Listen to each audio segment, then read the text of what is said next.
Hello friends, welcome to drama கதைகள். இனி நம்ம அவர் அன்ரிட்டன் சியோல்னு ஒரு கொரியன் ட்ராமா தான் பார்க்க போகிறோம். இதோட ஒன்லைனர் என்னன்னா, 2 ட்வின்ஸ் இருக்காங்க. இவங்க தான் இந்த கதையோட ஹீரோயின்ஸ். அக்கா பேரு மீரே, தங்கச்சி பேரு மீஜி. 2 பேருக்கும் இருக்க ஒற்றுமை அப்படின்னா அது ஃபேஸ் மட்டும்தான். ஏன்னா 2 பேரோட இன்ட்ரெஸ்ட்டும் வேறு வேறு. மீரேக்கு வந்து படிப்பு நல்லா வரும், எல்லாத்துலேயுமே பர்ஃபெக்டாக இருப்பா. ஆனால் மீஜிக்கு வந்து அது சுத்தமாக வராது. ஏன்னா மீஜிக்கு வந்து ஸ்போர்ட்ஸ் தான் நல்லா பிடிக்கும். இப்படி இருக்கும்போது சில பல காரணங்களுக்காக 2 பேரும் அவங்க லைஃப்பை எக்ஸ்சேஞ்ச் பண்ணிக்கிறாங்க. அதாவது 2 பேரும் ஒரே மாதிரி இருக்கனால மீரே வந்து மீஜியாகவும் மீஜி வந்து மீரையாகவும் மாறிக்கிறாங்க.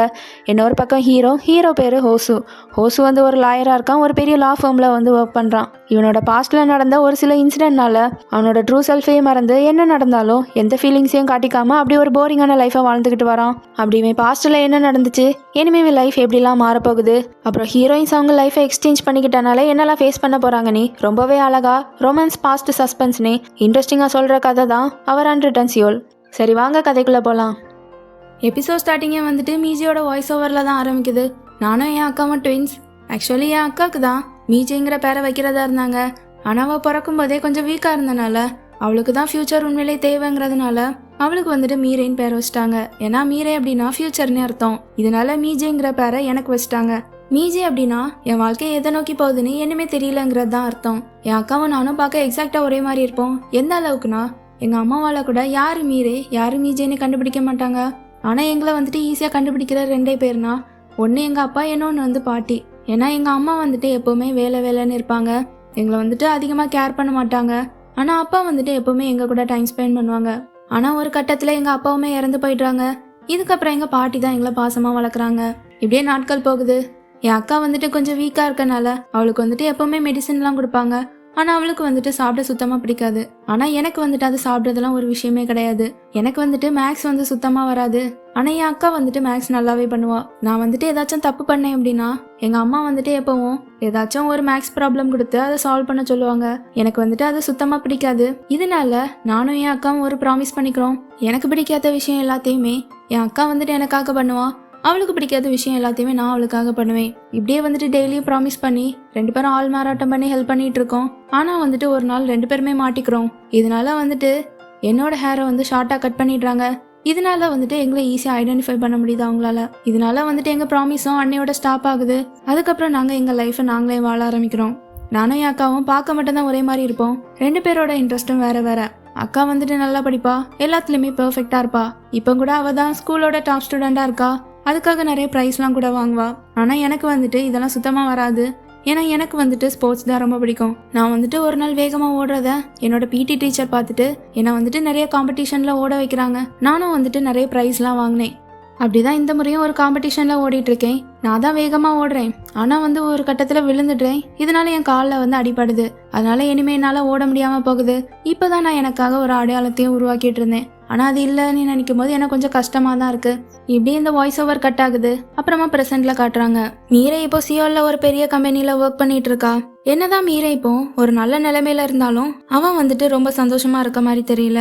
இன்னொரு பக்கம் மீஜியை காட்டுறாங்க. மீஜி வந்து ஸ்கூல்ல படிக்கும்போது அவங்க பாட்டிக்கு உடம்பு சரியில்லாம போயிருக்கும். இதனால மீஜி வந்துட்டு பாதியில அவ படிப்பை ஸ்டாப் பண்ணிட்டு கிடைக்கிற வேலையெல்லாம் செஞ்சு அவங்க பாட்டியோட ஹாஸ்பிட்டல் செலவெல்லாம் பார்த்துட்டு இருந்திருப்பா. இப்போ கூட அவ படிக்கிற ஸ்கூல்ல தான் டெம்பரரியா கிளீனிங் ஒர்க் பண்றா. அதுவுமே அவளுக்கு அங்க இன்னைக்கு தான் கடைசி நாள். இப்படியே ஒரு மாதிரி மோசமா தான் அவன் வாழ்க்கையும் போயிட்டு இருக்கு. ஆனாலும் அவன் வந்துட்டு எதையும் பெருசா எடுத்துக்காம ஹாப்பியா தான் வாழ்ந்துட்டு இருக்கா. அப்புறமா இன்னைக்கு தான் ஸ்கூல்ல அவளோட கடைசி நாளுங்கிறதுனால வேற ஏதாச்சும் ஜாபை தேடணும்னு நினைக்கிறா. அப்போ அவளுக்கு வந்துட்டு ஒரு ஸ்ட்ராபெரி ஃபார்ம்ல ஒரு ஒர்க் இருக்குங்கிறது தெரியுது. இதுக்காக அவ வந்துட்டு ஒரு ரெசியூமை சப்மிட் பண்றா. அப்படியே இந்த சீனை கட் பண்ணி ஹோசுவை காட்டுறாங்க. இவன் தான் இந்த கதையோட ஹீரோ. அது மட்டும் இல்ல, ஹீரோ வந்துட்டு மீரே அப்புறம் மீஜியோட பக்கத்து வீட்டில் தான் வாழ்ந்துட்டு இருந்திருப்பான். இப்போ வந்துட்டு அவன் ஒரு லாயரா இருக்கான். அதுவும் பெரிய லா ஃபார்ம்ல ஒர்க் பண்றான். இப்போ கூட அவன் ஒர்க் பண்ணிட்டு இருக்க ஒரு கேஸ் விஷயமா அவனோட கேஸ்ல ஒரு விட்னஸா இருந்தவங்க கூட ஆப்போசிட் லாயர் வந்து பேசிட்டு இருக்காங்க. ஆனா அவங்க என்ன பேசிக்கிறாங்கன்னு அவங்களோட வாய் அசைவை வச்சே கண்டுபிடிச்சிடுறான். அப்ப கரெக்டா ஹீரோட பாசம் அவங்க வர இந்த மாதிரி அவங்க என்ன பேசிக்கிட்டாங்கன்னு சொல்றான். நமக்கு வந்து விட்னஸா சாட்சி சொல்றதா இருந்த ஒருத்தரை அவங்க வந்துட்டு ஆப்போசிட் லாயர் வந்துட்டு அவங்க பக்கம் இழுத்துட்டாங்க. அதுவும் என்ன சொல்லி இழுத்துருக்காங்கன்னா, அந்த விட்னஸோட பையனுக்கு ஸ்காலர்ஷிப் தேவைப்பட்டிருக்கும் போல, அதை தரதா சொல்லிதான் இப்ப நம்மளோட விட்னஸா அவங்க பக்கம் இழுத்துட்டாங்க. இதை கேட்டு பாஸும் சரி நான் இதை பாத்துக்கிறேன், கேஸை கொஞ்ச நாள் தள்ளி வைக்க ஏற்பாடு பண்றேன் இந்த மாதிரி சொல்லிட்டு ஹீரோவை வந்துட்டு பாராட்டிட்டு போறான். அப்புறமா ஹோசுவும் கிளம்பி ஆஃபீஸ்க்கு போகிறான். அங்கே வந்துட்டு ஒரு பொண்ணு ஹோசுவை கூப்பிட்றா. ஹோசுக்கு வந்து யாரோ கூப்பிட்றாங்கன்னு தெரியுது, ஆனால் வந்துட்டு எங்கேருந்து கூப்பிட்றாங்கன்னு சரியாக கேட்கல. இந்த இடத்துல ஹோசுக்கு வந்து கொஞ்சம் கேட்குறதுல ப்ராப்ளம் இருக்க மாதிரி காட்டுறாங்க. ஆனால் இப்போ கன்ஃபார்மாக எதுவுமே தெரியல. அப்புறமா அவளும் கூப்பிட்டு பார்க்குறா. ஒரு கட்டத்தில் அவனை வந்து தட்டவும் ஹீரோ வந்து பயந்துடுறான். அதில் வந்துட்டு அந்த பொண்ணு கையில் இருந்த காஃபி வந்து ஹீரோ மேலே கொட்டிடுது. அந்த பொண்ணும் சாரி கேட்டுட்டு நான் வேணா உங்களுக்கு வேற ஷர்ட் வாங்கி தரேன் அந்த மாதிரி சொல்கிறான். ஆனால் ஹீரோ வந்துட்டு இல்லை எனக்கு அதெல்லாம் வேண்டான்னு சொல்லிட்டு அங்கேருந்து வந்துடுறான். வந்த அப்புறமா கேபின்ல இருந்து ஒரு ஷர்ட் எடுத்து போட்டுக்கிறான். அப்போ வந்துட்டு அவன் ஷோல்டர்ல நிறைய காயம் இருக்கிற மாதிரி காட்டுறாங்க. இந்த காயம்லாம் எப்படி வந்துச்சுன்னு இப்போ நமக்கு காட்டல. அப்புறமா வந்துட்டு என்னோட டையும் எடுத்து போட்டுக்கிறான். அப்போ கரெக்டா ஒரு ஸ்டாஃப் உள்ள வந்து நீங்க இன்னுமே இந்த டையை யூஸ் பண்ணிட்டு தான் இருக்கீங்களான்னு கேக்குறாங்க. ஹீரோவும் ஆமா, ஏன்னா இது எங்க அம்மா எனக்காக வாங்கி கொடுத்தது. நான் வந்துட்டு இப்போ என் அம்மாவை பார்க்க ஊருக்கு கிளம்புறேன், இதுக்காக தான் நான் போட்டிருக்கேன் அந்த மாதிரி சொல்றான். அப்புறமா இந்த சீனை கட் பண்ணி ஹீரோயினை காட்டுறாங்க. ஹீரோயினோட அம்மா, அதாவது மீஜியோட அம்மா, அவகிட்ட கொஞ்சம் ஃபுட்டெல்லாம் செஞ்சு பக்கத்து வீட்டு ஹோஸோட அப்பாவுக்கு இன்னைக்கு தான் இறந்த நாள், அதனால இந்த ஃபுட்டை வந்து கொண்டு போய் அவங்க அம்மாட்ட கொடுத்துட்டு அந்த மாதிரி சொல்லி மீஜியை வந்து அனுப்பி வைக்கிறாங்க. மீஜி அந்த ஃபுட்டை எடுத்துட்டு போய் அவங்க அம்மாட்ட கொண்டு கொடுக்கா. அப்புறமா அங்கே இருக்க ஒரு ஃபோட்டோவை பார்க்குறா. அப்போ ஹோஸோட அம்மாவும் வந்துட்டு இந்த ஃபோட்டோவில் இருக்கிறது நீயா இல்லைனா உன் அக்கா மீரேவான்னு கேட்குறாங்க. அவளும் எனக்கு தெரியல அந்த மாதிரி, தெரிஞ்சுமே தெரியாத மாதிரி போயிடுறா. அப்புறமா ஹோசுவோட அம்மா பேசுகிறாங்க. உன் அக்கா எப்படி இருக்கா, அவன் வந்துட்டு சிங்கிளாக இருக்காளா இல்லை யாரையாச்சும் டேட் பண்ணுறாளான்னு கேட்குறாங்க. ஏன்னா என் பையன் வந்துட்டு சிங்கிளாக தான் இருக்கான் அந்த மாதிரி அவங்க சொல்லவும் ஹீரோயினுக்கு வந்து கொஞ்சம் கடுப்பாக இருக்கு. ஆனால் அவள் எதுவுமே காட்டிக்காம இல்லை எனக்கு அதெல்லாம் தெரியாது, ஏன்னா நான் அவகிட்ட ரொம்ப பேசுறது இல்லை, பேசி ரொம்ப நாள் ஆச்சுன்னு சொல்லிடுறா. அப்புறமா அவங்க அம்மாவும் என்னோட பையன் இன்னைக்கு என்ன பார்க்க வருவான் அந்த மாதிரி அவங்க சொல்லவும் மீஜே வந்துட்டு யான்னு தெரியல, ஆனால் வந்துட்டு இதை கேட்டதும் நான் வந்துட்டு அப்போ போயிட்டு வரேன் இந்த மாதிரி சொல்லிட்டு குடுகுடுன்னு வெளியில வரா. அப்போ கரெக்டாக ஹீரோவும் அங்கே வர ரெண்டு பேரும் மோதிக்கிறாங்க. மீஜியும் பார்த்துட்டு ரெண்டு பேரும் ஒருத்தர் பாத்துக்கிறாங்க. மீஜி வந்துட்டு அவன் கழுத்துல இருக்க டைய பாக்குறா. நீ என்ன இந்த டைய யூஸ் பண்ணிட்டு தான் இருக்கியா அந்த மாதிரி அவளும் கேக்குறா. அதுக்கு ஹீரோவும் ஆமா அந்த மாதிரி சொல்ல, இது வந்துட்டு உங்க அம்மா தானே உனக்கு வாங்கி கொடுத்தாங்க, உங்க அம்மாவோட டேஸ்ட் தான் நீ ஃபாலோ பண்றியா அந்த மாதிரி கேட்கவும் அதை கேட்டுட்டு ஹோசு வந்துட்டு ஆனா எங்க அம்மா வந்துட்டு இது உன்னோட டேஸ்ட்னு சொன்னாங்கன்னு சொல்றான். ஹீரோயினை யோசிச்சு பாக்குறா. ஆக்சுவலி அவங்க அம்மா வந்துட்டு மீஜி கிட்ட என் பையனுக்காக ஒரு டைய சூஸ் பண்ணணும், இந்த காலத்துல ட்ரெண்டிங்கா இருக்க மாதிரி கேர்ள்ஸுக்கெல்லாம் பிடிச்ச மாதிரி ஏதாச்சும் டைய வந்துட்டு சூஸ் பண்ண மாதிரி கேட்டிருப்பாங்க அவகிட்ட. அப்போ வந்துட்டு மீஜி தான் இந்த டைய வந்து சூஸ் பண்ணி கொடுத்துருப்பா. அதுதான் இப்போ வந்துட்டு ஹீரோவுமே போட்டிருக்கான். இந்த சீனை அப்படியே கட் பண்ணி இப்போ ப்ரெசென்ட்ல காட்டுறாங்க. ஹீரோயின் வந்துட்டு அதுக்கப்புறமா நான் இங்கிருந்து கிளம்புறேன் அந்த மாதிரி சொல்லிட்டு வீட்டுக்குள்ள போக போறா. அப்போ ஹீரோ வந்துட்டு அவளை ஸ்டாப் பண்ணி உன் அக்கா இப்போ எப்படி இருக்கா அந்த மாதிரி கேட்குறான். ஹீரோயினுக்கு வந்துட்டு கடுப்பாகிறது. ஏன் எப்பவும் எல்லாரும் என் அக்காவை பத்தி மட்டும் என்கிட்ட கேட்குறீங்க அந்த மாதிரி சொல்லிட்டு அவன் வந்துட்டு கோவமா உள்ள போயிடுறா. அவள் வந்துட்டு உள்ளே போயிட்டு பாஸ்ட்ல நடந்ததெல்லாம் யோசிச்சு பார்க்குறா. மீஜியும் ஹோசுவும் ஃபர்ஸ்ட் டைம் மீட் பண்ணிக்கிட்டதே யோசிச்சு பார்க்குறா. அவன் வந்துட்டு அன்னைக்கு தான் அந்த வீட்டுக்கு வந்து புதுசாக வந்திருக்கான். மீஜியும் கரெக்டாக வெளியே வர அவனுமே வந்துட்டு ஸ்கூலுக்கு போகிறதுக்காக வெளியே வரான். இவளும் அவன்கிட்ட பேச ட்ரை பண்ணுறா. ஆனால் அவன் வந்துட்டு பெருசாக எதுவுமே பேசாம இவளை வந்துட்டு இக்னோர் பண்ணிட்டு அங்கேருந்து கிளம்புறான். இதை பார்க்கும்போது அவளுக்கு கொஞ்சம் கடுப்பாக இருக்கு. நீ ஏன் இப்படி பண்ணுற, உனக்கு என்ன காது கேட்காதா அந்த மாதிரி வந்துட்டு அவ சொல்ல, இது வந்துட்டு ஹீரோக்கு வந்து கொஞ்சம் கஷ்டமா இருக்கு. ஆனாலும் எதுவுமே பேசாம அவன் பாட்டுக்கு அங்கிருந்து கிளம்பிடுறான். இப்படியே ஒவ்வொரு விஷயமா நடக்குது. ஸ்கூல்ல வச்சுமே அவன்கிட்ட வந்துட்டு பேச ட்ரை பண்றா. ஆனா அவன் வந்துட்டு அப்பவும் இக்னோர் பண்றான். இவன் வந்துட்டு என்னதான் அவன் கூட பேச ட்ரை பண்ணாலுமே அவன் வந்துட்டு எதுவுமே கேட்காத மாதிரியே இருக்கான். அப்ப இவன் வந்துட்டு திரும்பியும் உனக்கு உண்மையிலேயே காது கேட்காத, ஏன் இப்படி பண்ற, நான் அப்படி என்ன தப்பு பண்ணேன், நீ ஏன் இப்படி என்ன அவாய்ட் பண்ற, நான் ஏதாச்சும் ஒன்று பண்ணேன்னா அந்த மாதிரி அவ கேட்க அதுக்குமே எதுவுமே சொல்லாம அவனுக்கு வந்து ஒரு மாதிரி இருக்கு. ஆனாலும் அங்கிருந்து வந்துடுறான். இதை வந்துட்டு இப்போ யோசிச்சு பார்த்துட்டு அப்புறமா வந்து அவங்க அம்மாவும் கரெக்டாக உள்ள வந்து மீரேக்கு கால் பண்ணி பேசு அந்த மாதிரி அவங்க சொல்றாங்க. இவளுக்கும் வந்துட்டு கடுப்பா இருக்கு. ஏன் இப்படி எல்லாருமே மீரேன்னே சொல்றீங்க இந்த மாதிரி அவ கத்திட்டு அப்புறமா அவங்க அம்மாவும் போயிடுறாங்க அங்கிருந்து. இவ அதுக்கப்புறமா மீரே கால் பண்ணி பாக்குறா.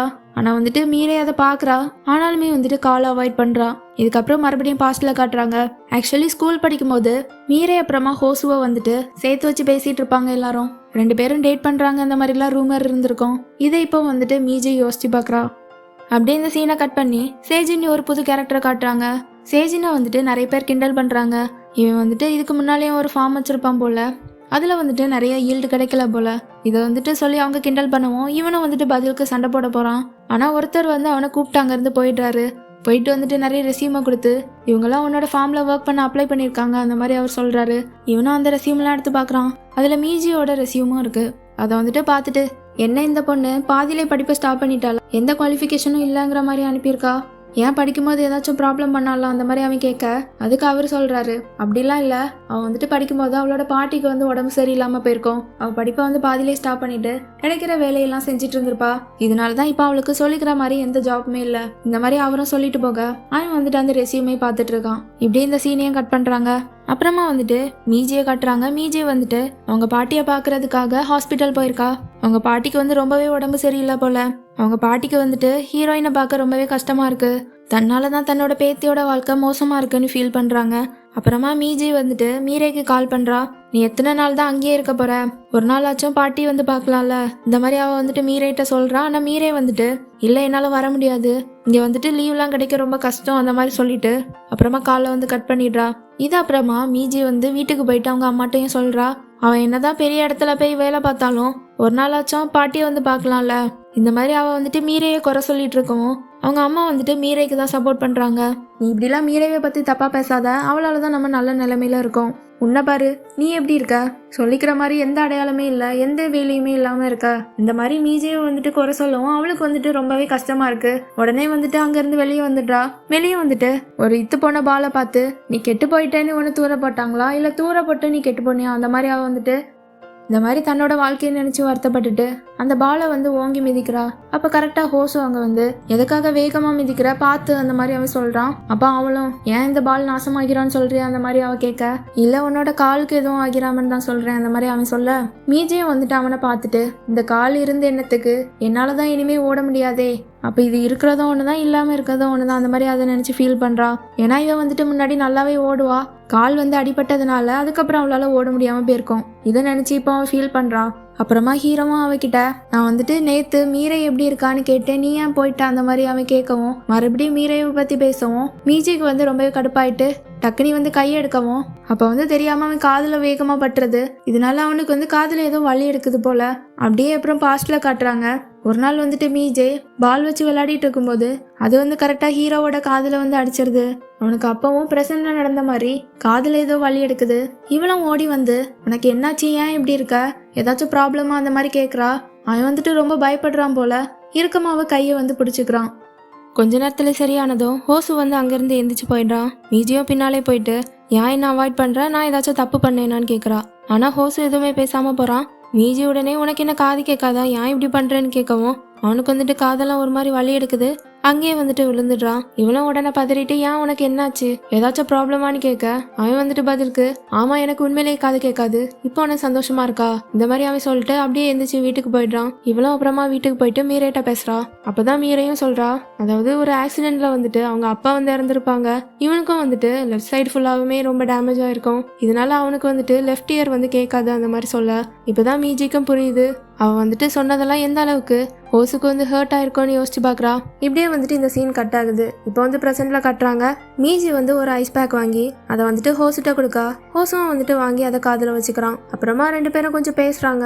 அப்போ மீஜி அவன் கிட்ட நீ வந்துட்டு நேத்து ஏதோ அக்காவை பத்தி கேட்டியே, ஏதோ பேச வந்த அந்த மாதிரி சொல்ல அவனுமே வந்துட்டு சொல்றான், நான் வந்துட்டு ரீசெண்டா அவளை சியோல்ல பார்த்தேன், என்னை வந்துட்டு பார்த்த உடனே பார்க்காத மாதிரி என்கிட்ட இருந்து ஓடுனா, அவளை பாக்குறதுக்கு ஏதோ சரியில்லாத மாதிரி இருக்கு, அவன் வந்துட்டு ஏதாச்சும் டிப்ரெஷன்ல இருக்காளா இந்த மாதிரி வந்துட்டு மீஜிட்ட கேட்க மீஜியும் வந்துட்டு எனக்கு வந்துட்டு அப்படி எதுவும் தோணல, ஏன்னா அவன் வந்துட்டு ஃபுல்லாமே ஒர்க்குன்னு இருக்கா, எங்க கூட டைம் கூட ஸ்பெண்ட் பண்றது இல்லை அந்த மாதிரி அவ சொல்லிட்டு அது மட்டும் இல்லை நான் வந்துட்டு அவகிட்ட பேசியே ரொம்ப நாள் ஆச்சுன்னு சொல்றா. இவனும் பதிலுக்கு நீ வேணா அவகிட்ட பேசிப்பாரு, மற்றவங்கள விடவும் உன்கிட்ட தான் அவளோட ட்ரூ செல்ஃபை வந்துட்டு காட்டுவா இந்த மாதிரி அவன் சொல்லவும் மீஜியும் வந்துட்டு யோசிக்கிறா. அப்புறமா அடுத்த நாள் கிளம்பி மீரையவே பார்க்க போறா. கூடவே அவங்க அம்மா நிறைய சாப்பிட கொடுத்துட்டு இருப்பாங்க போல, அதையுமே எடுத்துட்டு அவளை பார்க்க போறா.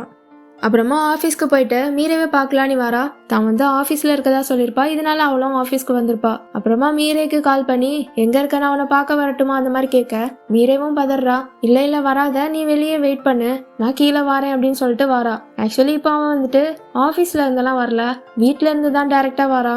ஏன்னா வந்துட்டு இவகிட்ட போய் சொல்லியிருப்பா, ஏன்னா ஆஃபீஸ்லேயும் எந்த இன்ஃபர்மேஷனும் சொல்லாமல் லீவ் எடுத்திருப்பா.